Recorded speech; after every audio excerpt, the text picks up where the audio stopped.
له ومن يضلله فلا هادي له ونشهد أن لا إله إلا الله ونشهد أن محمدا عبده ورسوله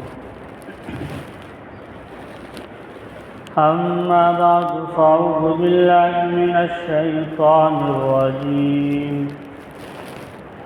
بسم الله الرحمن الرحيم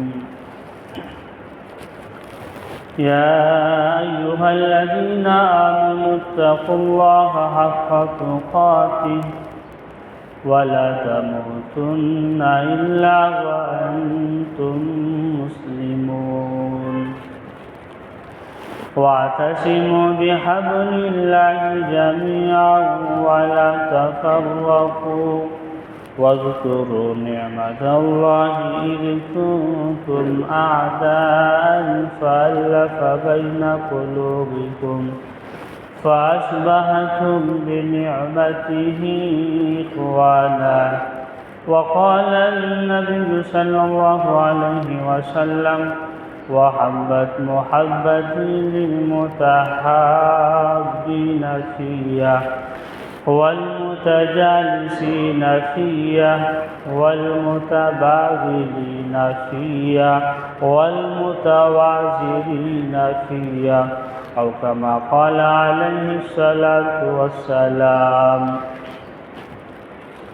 اللهم صل على محمد وعلى آل محمد كما صليت على إبراهيم وعلى آل إبراهيم إنك حميد مجيد اللهم بارك على محمد وعلى آل محمد كما باركت على إبراهيم وعلى آل إبراهيم إنك حميد مجيد رب اشرح لي صدري ويسر لي أمري واحلل عقدة من لساني يفقه قولي في جميع كلامنا تمام تعریفیں اس رب ذات کے لیے ہے جو کائنات کو بنایا، آسمان کو بنایا اور جو اللہ تبارک و تعالی نے ہم سبوں کو بنایا۔ الحمدللہ رب العالمین۔ اور لاکھوں کروڑوں اربوں خربوں درود اور سلام ہو جناب کریم محمد رسول اللہ صلی اللہ علیہ وسلم پر۔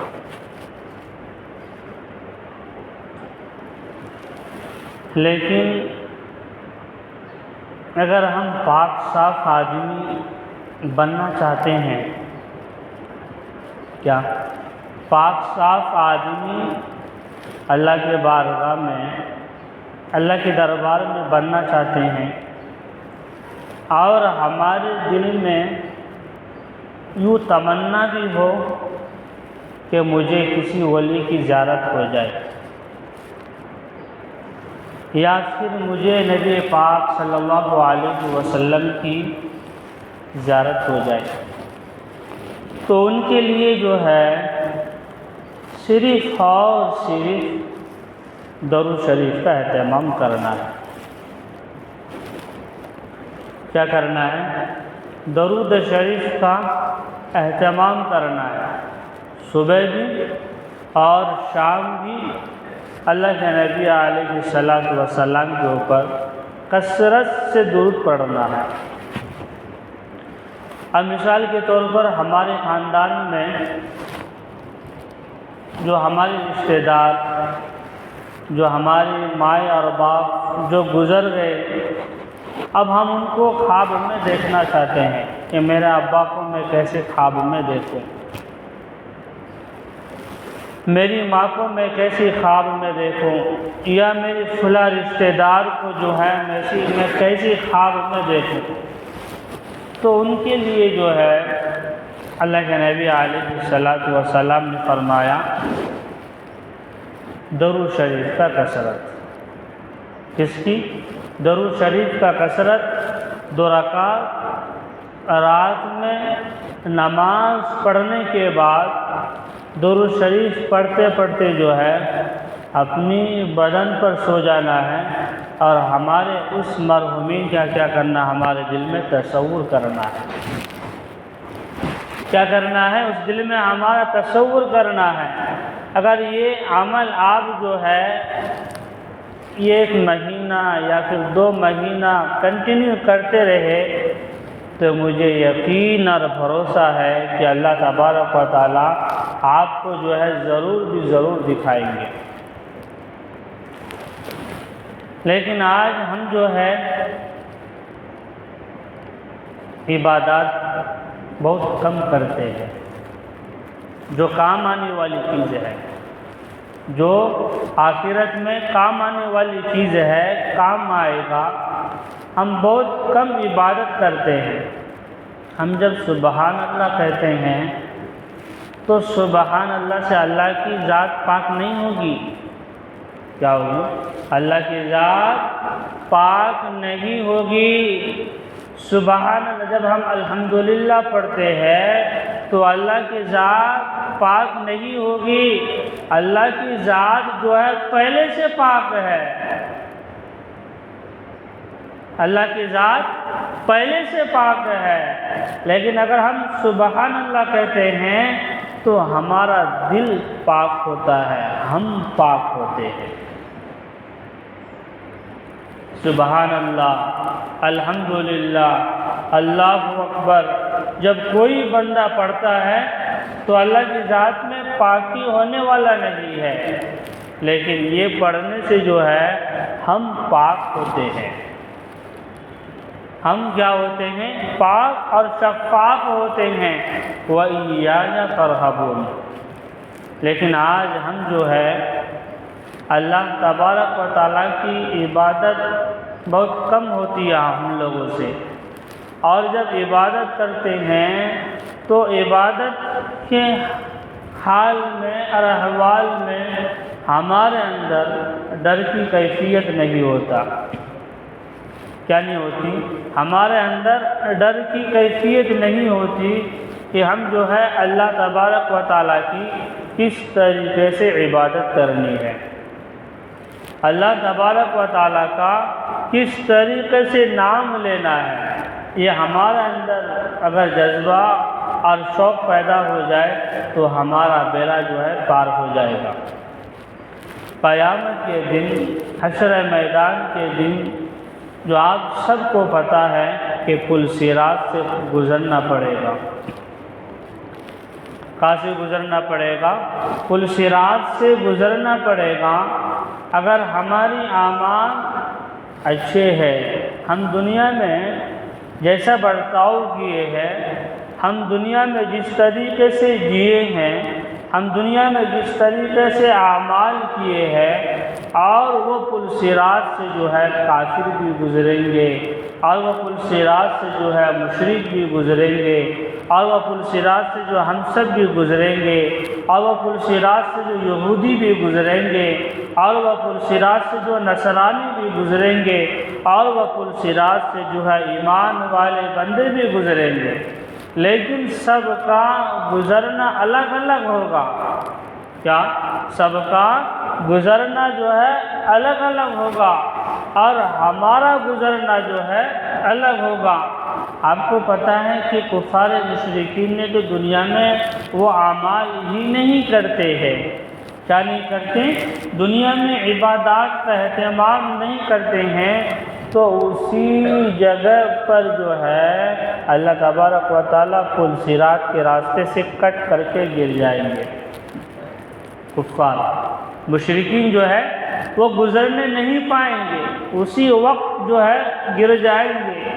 پھر اللہ کے جو نافرمان بندے ہوتے ہیں، اگر وہ بھی گزریں گے تو وہ بھی گزرنے نہ پائیں گے، اسی وقت سے جو ہے وہ اسی راستے میں پل صراط کے راستے سے ہے سیدھا جہنم میں چلے جائیں گے۔ اب جب ہماری باری آئے گی، جب ہمیں اور آپ ایمان والے جب وہ پل صراط کے راستے سے گزریں گے تو ہمارا گزرنا الگ ہوگا۔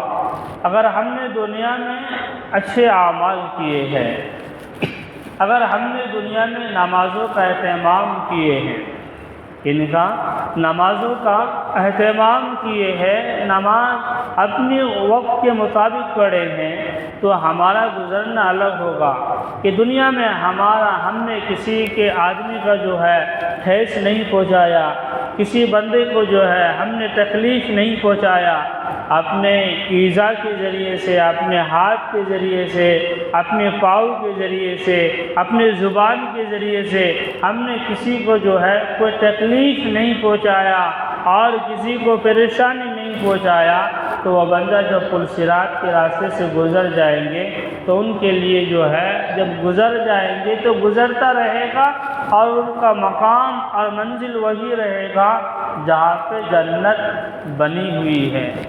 کیا بنی ہوئی ہے؟ جہاں پر جنت بنی ہوئی ہے اس کو وہیں پر جائیں گے۔ اور جو برتاؤ اور معاملات جو جن کا صحیح نہیں ہے اور جب وہ گزرنے لگ جائیں گے وہ کٹ کر کے جو ہے گر جائیں گے۔ اور پل صراط کا راستہ تو میرے محترم بزرگوں اور دوستوں، یعنی حضرت عائشہ رضی اللہ تعالیٰ عنہ پوچھنے لگی حضور پاک صلی اللہ علیہ وسلم کو، اور حضور پاک صلی اللہ علیہ وسلم کو پوچھ کر جو ہے رونے لگی اور کہنے لگی کہ مجھے ڈر ہوتی ہے۔ کیا ہوتی ہے؟ مجھے ڈر ہوتی ہے کہ ہم سب جو ہے آخرت میں یعنی 3 جگہوں پر جو ہے ہم کسی رشتہ دار کو یاد نہیں کریں گے۔ حشر کے میدان میں ہم کسی رشتہ دار کو جو ہے یاد نہیں کریں گے۔ جب ہمارے ہاتھ میں نام اعمال آ جائے گا، جب ہماری ہاتھ میں نامہ اعمال آ جائے گا، اگر دائیں ہاتھ میں آ گئے تو ہم جو ہے خوش ہو جائیں گے، خوش خرم ہو جائیں گے۔ اب ہم کو آخرت میں جانے کے لیے اور جنت میں جانے کے لیے جو ہے سرٹیفکیٹ مل گئی ہے، اب مجھے وہاں پر جانا ہے، جنت میں اب مجھے وہاں پر جانا ہے۔ اور اگر وہ انسان کو یعنی حشر کے میدان میں جب سارے امتی کو جمع کیے جائیں گے، جب سارے عالم جمع ہو جائیں گے اور سب جو ہے یعنی ٹخنوں تک پسینہ اور پسینہ ہوگا، اور جب پسینے اور پسینے سے جو ہے پریشانی میں مبتلا ہوگا، تو کسی نے پوچھنے لگا، حضرت عائشہ رضی اللہ تعالیٰ نے پوچھنے لگا اور کہنے لگی کہ یا رسول اللہ صلی اللہ علیہ وسلم، یعنی جن کے سروں پر اور جن کے آنگ میں بدن میں کوئی کپڑا نہ ہو، کوئی کچھ بھی نہ ہو، تو ایک دوسرے کو تو پھر دیکھیں گے، کیا کریں گے؟ ایک دوسرے کو جو ہے وہ دیکھیں گے۔ تو حضور پاک صلی اللہ علیہ وسلم نے فرمایا وہاں پر جو ہے سب کا ایک ہی خواہش ہوگی کہ مجھے جنت مل جائے۔ کیا مل جائے؟ مجھے جنت مل جائے اور جنت کا جو ہے سرٹیفکیٹ مل جائے۔ کوئی آدمی جو ہے وہاں پر کسی کو دیکھا دیکھی نہیں کرے گا، سب اپنے اعمال کا محاسبہ کرے گا۔ کیا کریں گے؟ سب اپنے اعمال کا محاسبہ کریں گے اور سب نے اور یہ کہیں گے کہ اللہ دنیا میں کوئی اچھا اعمال کر لیتا، دنیا میں کوئی میں نیکیاں کر لیتا تو آج میں بھی جو ہے میرا بیڑا جو ہے پار ہو جاتا، میں بھی جنت میں داخل ہو جاتا۔ تو حشر میدان کے دن وہاں پر کسی کو کوئی آدمی جو ہے یاد نہیں کریں گے۔ قرآن کریم میں اللہ تبارک و تعالیٰ نے فرمایا یوم یفر المرء من اخیہ وامہ وابیہ وصاحبتہ وبنیہ لکل امرئ منہم یومئذ شأن یغنیہ وجوہ یومئذ مسفرہ۔ قیامت کے دن شوہر بیوی سے بھاگے گا، بیوی شوہر سے بھاگے گی۔ قیامت کے دن یعنی لڑکیاں اولادیں جو ہے باپ سے بھاگے گی۔ قیامت کے دن بھائی بھائی سے بھاگے گا، ماں بیٹی سے بھاگے گی۔ کوئی کسی کا جو ہے پرسان حال نہیں ہوگا۔ کیا نہیں ہوں گے؟ کوئی کسی کا پرسان حال نہیں ہوگا، اور سب جو ہے اپنے آپ میں اپنے اعمال کے محاسبہ میں اگر اپنے اعمال ان کو مل جائے تو وہ اپنے آپ کو خوش خرم مل جائے گا۔ اس لیے قرآن کریم میں فرمایا فَأَمَّا مَنْ ثَقُلَتْ مَوَازِينُهُ، جس کے اعمال کو تولا جائے گا۔ ہماری عبادت جو ہے، ہماری عبادات کو، ہماری اخلاق کو جو ہے وہ تولا جائے گا۔ وَأَمَّا مَنْ خَفَّتْ مَوَازِينُهُ فَأُولَٰئِكَ هُمُ الْخَاسِرُونَ، اگر ہماری اعمال اگر پلہ جھک جاتا ہے تو ہم وہاں پلہ محدود والی زندگی میں جو ہے ہم کامیاب ہیں، ہم وہاں پر کامرانی ہے۔ تو اسی وجہ سے قرآن کریم میں اللہ کا نبی علیہ الصلوۃ والسلام کا حدیث ہے قبل ان تحاسبوا، کہ ہمیں جو ہے اپنے اعمال کا محاسبہ کرنا ہے کہ اگر اللہ کی محبت کو چاہتے ہیں، جیسے کہ میں نے ایک حدیث پڑھی محبتی للمتحابین فیہ، مثال کے طور پر اب ہمیں ایک دوسرے سے محبت کرتے ہیں، اس کے خاطر اللہ تبارک و تعالیٰ کی خاطر محبت کرتے ہیں، اور کوئی بندہ اللہ تبارک و تعالیٰ کی خاطر بغض رکھتے ہیں، اور کوئی بندہ اللہ تبارک و تعالیٰ کی خاطر جو ہے دشمنی رکھتے ہیں، سب کا الگ الگ یہ ہے۔ تو محبتی للمتحابین فیہ، جو بندہ میرے خاطر ایمان والے بندے کی خاطر جو ہے محبت کرتے ہیں، تو قیامت کے دن اللہ کے نبی علیہ الصلوۃ والسلام نے فرمایا ان کو یعنی موتی کے منبر پر بٹھایا جائے گا۔ کس پہ بٹھایا جائے گا؟ ان کو موتی کے منبر پر بٹھایا جائے گا، اور بٹھا کر یہ کریں گے کہ میرا بندہ دنیا میں رہا کرتا تھا، میری وجہ سے، میری محبت کی وجہ سے ایک دوسرے سے جو ہے محبت کیا کرتے تھے، اور شہداء، انبیاء، صدیقین، اور یہ پوچھیں گے اور یہ کہیں گے یہ بندہ جو ہے یعنی موتی کے منبروں پر جو بیٹھے ہوئے ہیں یہ کون لوگ ہیں؟ موتی کے منبروں پر جو بیٹھے ہوئے ہیں یہ کون لوگ ہیں؟ تو اللہ کے نبی علیہ الصلوۃ والسلام یہ فرمائیں گے کہ دنیا میں وہی لوگ ہیں جو میرے خاطر ایک دوسرے سے کیا کرتا تھا؟ محبت کرتا تھا، میرے خاطر ایک دوسرے سے کیا کرتا تھا؟ پیار کرتا تھا۔ تو میرے محترم بزرگوں اور دوستو، جو آدمی کو اللہ تبارک و تعالیٰ سے محبت ہوگی، کیا ہوگی؟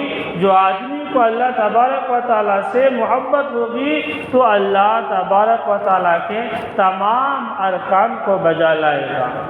مثال کے طور پر اب اللہ تبارک و تعالیٰ سے ہماری محبت ہے، ہمارے لیے جمعے کی نماز ہی فرض نہیں ہے، ہمارے لیے جمعے کی نماز آنے کے لیے فرض نہیں ہے، ہمارے لیے فجر بھی فرض ہے، ہمارے لیے ظہر بھی فرض ہے، ہمارے لیے عصر بھی فرض ہے، ہمارے لیے مغرب بھی فرض ہے، ہمارے لیے عشاء بھی فرض ہے۔ تو اسی وجہ سے کہ قیامت کے دن، حشر میدان کے دن جو بندہ اللہ تبارک و تعالیٰ سے محبت کرتا ہے، ایک نماز اس کی زندگی میں کبھی بھی ضائع نہیں ہوگا۔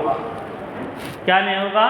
ایک نماز بھی اس کی زندگی میں ضائع نہیں ہوگا، اور وہ بندہ یہ چاہے گا کہ مجھے جو ہے اللہ تبارک و تعالیٰ کے تمام ارکان کو بجا لانا ہے۔ اللہ تبارک و تعالیٰ کو ہمیں عبادت جو ہے کثرت سے کرنا ہے۔ میں 2 رکعت رات میں جو ہے تہجد کی نماز پڑھا کرتا تھا، میں 2 رکعت تہجد کی نماز پڑھا کرتا تھا، اب مجھے جو ہے یعنی 4 رکعت اوابین بھی پڑھنا ہے، اور مجھے 4 رکعت جو ہے نفل نمازیں پڑھنا ہے۔ یعنی جتنا اللہ تبارک و تعالیٰ سے محبت ہوگی اتنا جو ہے اللہ تبارک و تعالیٰ کی عبادات سے محبت ہوگی۔ کس سے محبت ہوگی؟ اللہ تبارک و تعالیٰ کی عبادات سے محبت ہوگی۔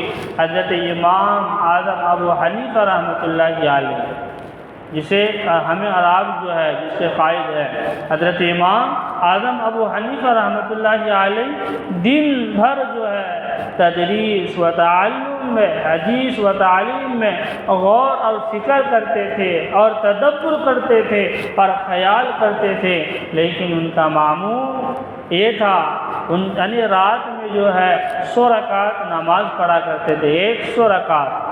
کتنی رکعت؟ یہ 100 رکعت جو ہے نماز پڑھا کرتے تھے۔ تو ان کے قائدین نے، ان کے مریدین نے کہنے لگا یہ جو بزرگ جا رہے ہیں، ہم یہ بزرگ کو جو دیکھ رہے ہیں، یعنی 100 رکعت جو ہے نماز کا اہتمام کرتے ہیں۔ تو حضرت امام اعظم ابو حنیفہ رحمۃ اللہ علیہ جو ہے اپنے دل میں سوچنے لگا اور کہنے لگا کہ میں جو ہے 100 رکعت نماز نہیں پڑھتا ہوں، یا میں 60 رکعت یا 70 رکعت جو ہے نماز پڑھتا ہوں، یعنی میرے بارے میں میرے مریدین کو، اس بندہ کو جو ہے یہ عقیدہ ہے، کیا ہے؟ یہ عقیدہ ہے اور یہ گمان ہے، لیکن قیامت کے دن، حشر میدان کے دن، جب اللہ تبارک و تعالیٰ کے دربار میں آئیں گے، جب اللہ تبارک و تعالیٰ کے پاس بلائے لائیں گے، تو فرمائے گا یہ بندہ یہ کہا کرتے تھے کہ 500 رکعت یا 100 رکعت نماز پڑھتے ہیں، تو میں تو 500 رکعت نہیں ادا کرتا ہوں۔ کیا نہیں کرتا ہوں؟ میں تو 500 رکعت نماز نہیں پڑھتا ہوں، لیکن یہ میرا عقیدہ اس کے بارے میں میرے دل میں گونج رہا ہے، لیکن مجھے اب جو ہے پھر 500 رکعت نماز پڑھا کرنا ہے۔ کیا کرنا ہے؟ پھر 500 رکعت نماز پڑھا کرنا ہے۔ اس کا مطلب یہ ہے اللہ سے جتنی محبت ہوگی، اتنی اللہ کے کام سے محبت ہوگی، نماز سے محبت ہوگی، قرآن سے محبت ہوگی، اور جتنی بھی اللہ تبارک و تعالیٰ کے یعنی دین کے کام ہیں، دین کے تمام کام سے محبت ہوگی۔ تو حضرت امام اعظم ابو حنیفہ رحمۃ اللہ علیہ جو ہے 500 رکعت نماز پڑھنے لگے۔ کتنی رکعت؟ 500 رکعت نماز پڑھنے لگے۔ اس کے بجائے پھر کسی مریدین نے کہا یہ جو بندہ جا رہا ہے یعنی 500 رکعت نماز پڑھتے ہیں، اور اس کے باوجود اب بڑھا لیے کہ 1000 رکعت نماز پڑھتے ہیں۔ کتنی رکعت نماز پڑھتے ہیں؟ 1000 رکعت جو ہے رات بھر اور دن بھر میں جو ہے نماز پڑھتے ہیں۔ تو حضرت امام اعظم ابو حنیفہ رحمۃ اللہ علیہ کے دل میں یہ خیال ہوا کہ میں تو 1000 رکعت نماز نہیں پڑھتا ہوں، مجھے پھر اللہ کے پاس گرفت ہوگی اور اس کی پوچھ ہوگی، مجھے آج ہی سے ہی شروع کر دینا ہے۔ کتنی رکعت نماز؟ 1000 رکعت نماز جو ہے مجھے آج سے ہی پڑھ لینا ہے۔ تو میرے محترم بزرگوں اور دوستوں، ہمیں جو قیامت کے دن پلصراط کے راستے میں جب ہمارا پار ہوں گے، جب ہمارا باری آئے گا، تو وہاں پر ہماری نماز ہی کام آئے گا۔ کیا کام آئیں گے؟ وہاں پر ہماری نماز ہی کام آئے گا۔ اگر ہم نے دنیا میں رہتے ہوئے یعنی نمازوں کو صحیح طریقے سے پڑھ لیا ہے، تو پلصراط کے راستے میں ہم صحیح سے گزر جائیں گے، ہمارا کوئی پریشانی نہیں ہوگا، اور ہمارا کوئی دشواری نہیں ہوگی، اور ہمارا کوئی مشقت نہیں ہوگی، ہم صحیح سے جو ہے گزر جائیں گے۔ اور پلصراط کے راستے میں جب ہم گزرنے کا باری آئے گا، آج جو ہم جو ہے مطلب حج کرتے ہیں اور خانہ کعبہ کی زیارت کرتے ہیں، آج ہم یہ سوچتے ہیں کہ ہم حج کو جائیں گے، اس کو جائیں گے، ہم حج کو جائیں گے اور خانہ کعبہ کی زیارت کے لیے جائیں گے، اور جس مسلمان بندے کے دل میں یہ خیال ہوتا ہے کہ مجھے دیکھ کر جو ہے دوسرا کیا کرے، نام کرے، اور میں دوسرے کے دکھاوا کے لیے جانا ہے، مجھے دنیا والوں کو دکھانا ہے، تو اس کا اعمال جو ہے اللہ تبارک و تعالیٰ کے بارگاہ میں کچھ کام آنے والا نہیں ہے۔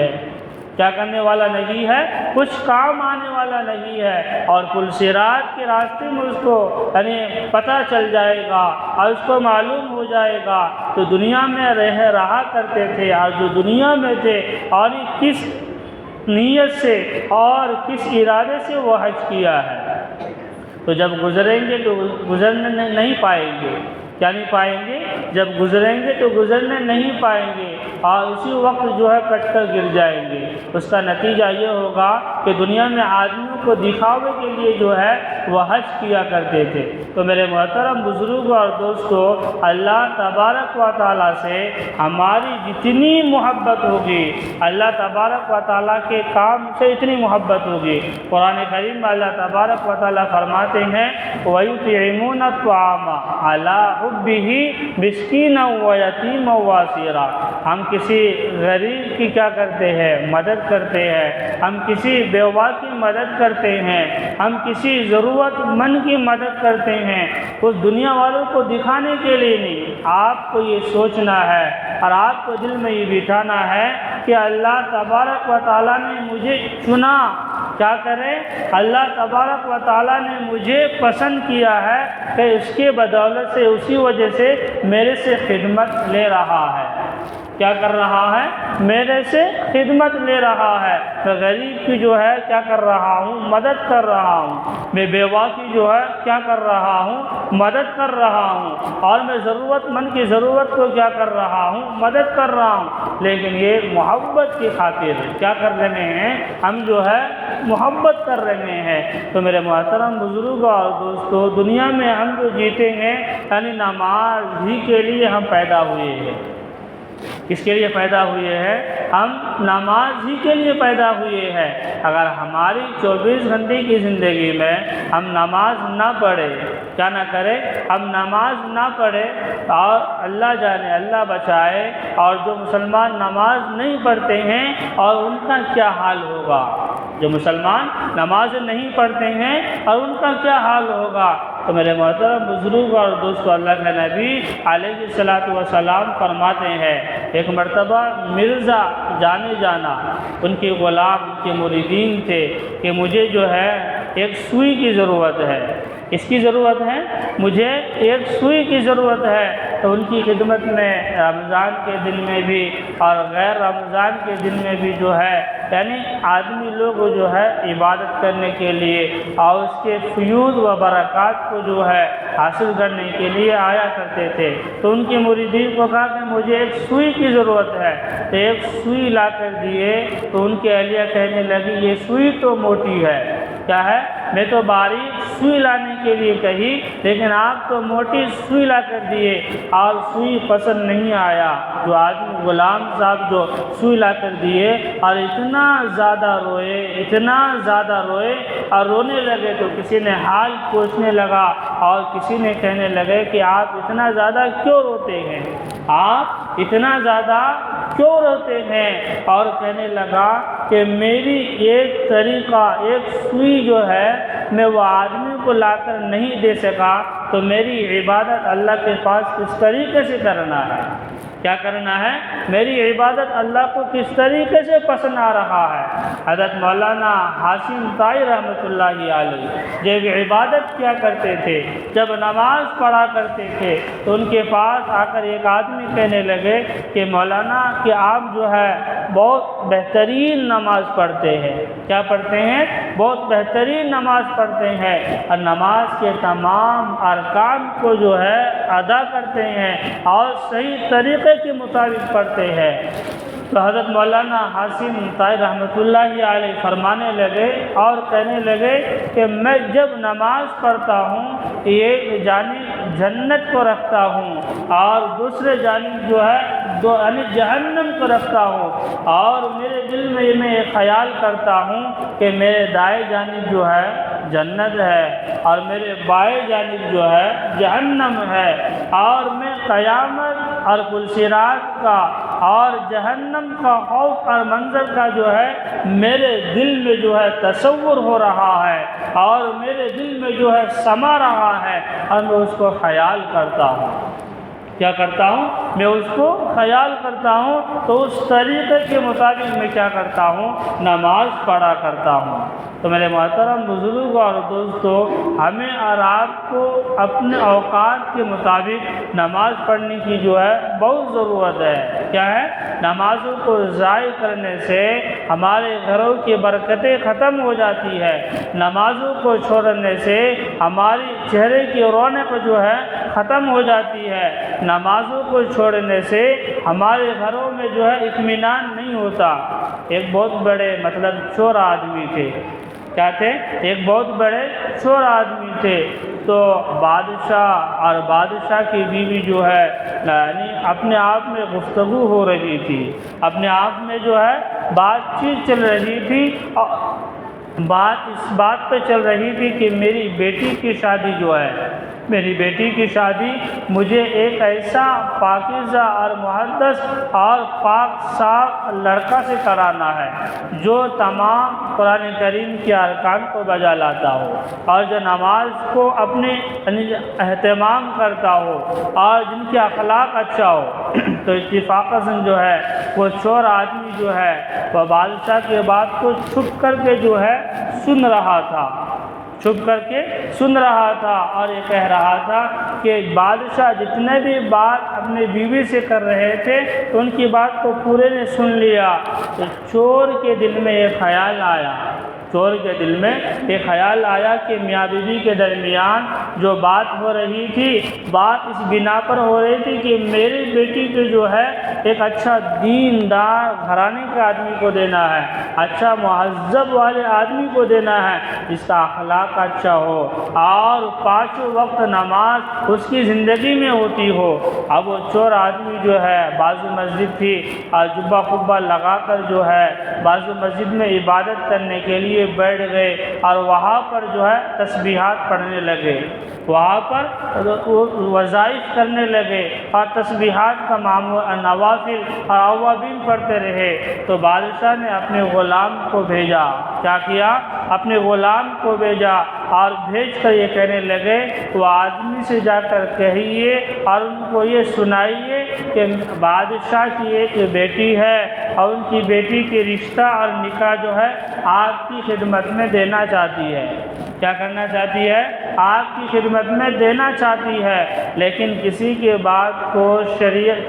بات کو سننا یہ بھی ناجائز ہے۔ مثال کے طور پر اگر کوئی 2 آدمی بات کر رہا ہوں اور تیسرا بات کرنے والا اجازت نہ دے اور تیسرا آدمی جو وہاں پر پہنچ گئے تو اس کی بات کو سننا شریعت میں ناجائز قرار دیا ہے۔ تو بادشاہ نے جو ہے کہ پہلے کہنے لگے کہ میں نے پہلے ناجائز باتوں کو کیا کر لیا، سن لیا اور مجھے اجازت نہیں دیے، پھر اس کے بعد جو ہے مجھے اگر میں دھوکہ بازی میں اتر گیا تو اللہ کی وہاں کیا ہوگی، میری گرفت ہوگی، اللہ کی وہاں کیا ہوگی، میری پکڑ ہوگی۔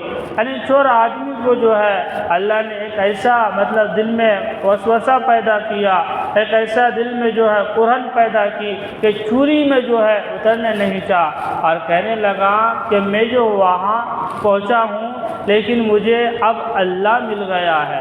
میں جو بادشاہ اور میاں بیوی کے درمیان جو بات کر رہی تھی میں نے پوری باتوں کو جو ہے سن لیا ہوں، لیکن میں اب نہیں چاہتا کہ دھوکہ بازی میں جو ہے میں اتر جاؤں۔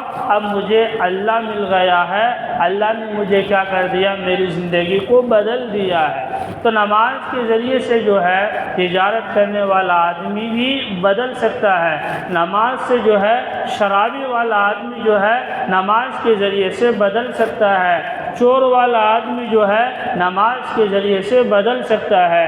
اللہ تعالیٰ کے نبی علیہ الصلوۃ والسلام نے فرمایا کہ ہم پیدا ہی ہوئے ہیں نماز کے لیے، لیکن آج ہماری نماز کے علاوہ تمام کام ہو رہا ہے، کھانا بھی ہو رہا ہے، پینا بھی ہو رہا ہے اور ہر چیز ہو رہی ہے، لیکن ہم وقت پر جو ہے اپنی نمازوں کا اہتمام نہیں کرتے۔ تو اللہ کے نبی علیہ الصلوۃ والسلام نے فرمایا ہنسو کم اور رو زیادہ۔ کیا کرو؟ دنیا میں ہنسو کم اور روئے زیادہ، اس لیے کہ صحابہ کرام رضوان اللہ علیہم اجمعین کو ہمیشہ یہ تربیت دیا کرتے تھے اور دنیا میں کہا کرتے تھے اگر آپ کو ہنسی آئی تو دن میں جو ہے موت کو یاد کرو۔ کس کو یاد کرو؟ جہنم کا خوف کرو اور آخرت کو یاد کرو۔ اگر اس کو آپ یاد کریں گے تو آپ کو ہنسی نہیں آئے گی۔ ایک مرتبہ صحابہ کرام رضوان اللہ علیہم اجمعین کھلا کر جو ہے ہنس رہے تھے آپس میں۔ تو حضور صلی اللہ علیہ وسلم اتفاقاً سے پہنچ گئے اور کہنے لگے کہ اگر آپ آخرت کو یاد کرتے اور قبر کو یاد کرتے اور قبر کی جو زمینیں ہیں اس زمین کو یاد کرتے تو آپ کو جو ہے ہنسی نہیں آتی، آپ کو رونا آتا۔ تو میرے مسلمان بزرگوں اور دوستوں، اللہ تبارک و تعالیٰ نے ہمیں نماز کے لیے ہی پیدا فرمایا ہے۔ نماز اگر ہماری زندگی میں آ گئی، اگر ہماری زندگی میں دینداری آ گئی تو پھر وہاں پر ہمارا آسان ہو جائے گا، ہمارا مرحلہ کیا ہو جائیں گے؟ آسان ہو جائیں گے۔ لیکن نماز ایک ایسی چیز ہے اگر کوئی بندہ نہیں پڑھتا ہے تو وہ کافر ہونے کا اس میں ہے، کیا ہے؟ کافر ہونے کے خیال میں ہے۔ اللہ کے نبی علیہ السلام نے فرمایا من ترک الصلاۃ متعمدا فقد کفر، یعنی جو جان بوجھ کے نماز کو چھوڑ دیتا ہے، یعنی جان بوجھ کے نماز کو پڑھتا نہیں ہے تو گویا اس نے کیا کیا؟ کفر والا عمل کیا، گویا اس نے کیا کیا؟ یعنی کافر والا عمل کیا۔ تو میرے مسلمان بزرگوں اور دوستوں، نماز اگر پڑھنا ہے تو رکوع بھی صحیح طریقے سے پڑھنا ہے اور تسبیحات بھی صحیح طریقے سے پڑھنا ہے، نماز کو نماز کی ارکان سے پڑھنا ہے، لیکن چھٹ پٹ اور جلدی بازی میں اس طریقے سے نماز پڑھنے سے اللہ کے نبی علیہ السلام نے کیا فرمایا؟ منع فرمایا ہے۔ اللہ کے گھر میں جب ہم آتے ہیں تو صحیح طریقے سے تمام ارکان کو بجا لانا ہے۔ 3 مرتبہ تسبیحات کا پڑھنا ہے تو رکوع میں بھی پڑھنا ہے، اور 3 مرتبہ تسبیحات یعنی سجدے میں پڑھنا ہے تو سجدے میں بھی پڑھنا ہے، سیدھا کھڑا ہونا ہے، اور سجدے میں جہاں ہاتھ رکھنے کی جگہ ہے اور جہاں پر ہماری نظر جانے کی جگہ ہے اس طریقے سے نماز اگر پڑھیں گے تو ہماری دنیا کے تمام مسائل جو ہے حل ہو جائے گا۔ اللہ تعالیٰ سے دعا ہم سب کو عمل کی توفیق عطا فرمائے۔